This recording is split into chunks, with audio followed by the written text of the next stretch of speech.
Урматтуу Төрага, урматтуу Кыргыз Республикасынын элдик депутаттары, мен бүгүн расмий түрдө министрлер кабинетинин төрага орун басары катары мүмкүнчүлүктөн пайдаланып, урматтуу депутаттар, мен дарегиме айтылган сынды мен кабыл алам.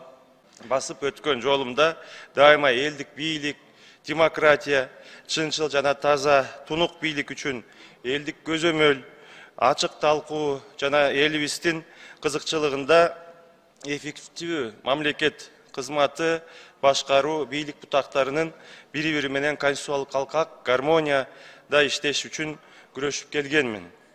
Ошондуктан кандайдыр бир эмоцияга алдырып, ашыкча сөздөр менен мына бүгүн ошондой бир сөздөр болгон үчүн бүгүн дагы бир жолу расмий түрдө урматтуу Төрага, урматтуу Нурлан Тургунбекович, урматтуу депутаттар, кечирим сураймын. Буга чейин билесиздер, каникул учурунда бир канча массалык маалымат каражаттарында дагы кечирим сурагам.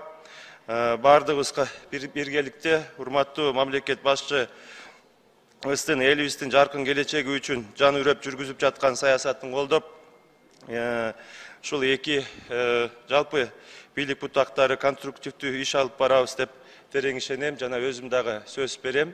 Бул боюнча менин позициям бекем. Кемчиликти мойнуна алган адам акылдуу да. Кечирим сураганы келдиңизби, эркекче кечирим сурабайсызбы? Кечирип кой десе эле кечирилип калабы экен. Айтылган сөз атылган ок дейт. Парламенттин мүчөлөрү жаманбы, жакшыбы, азбы, көппү элдин колдоосу менен келип, Кудайдын буйругу менен ушул жерде отуруп атат. Элдин атынан президент менен гана парламенттин мүчөлөрү сүйлөйт. Оң кулак, сол кулак менен Эдил Жолдубаевич угуп алсын, билип алсын мындан кийинчи. Эгер биринчи класстын окуучусу болсо.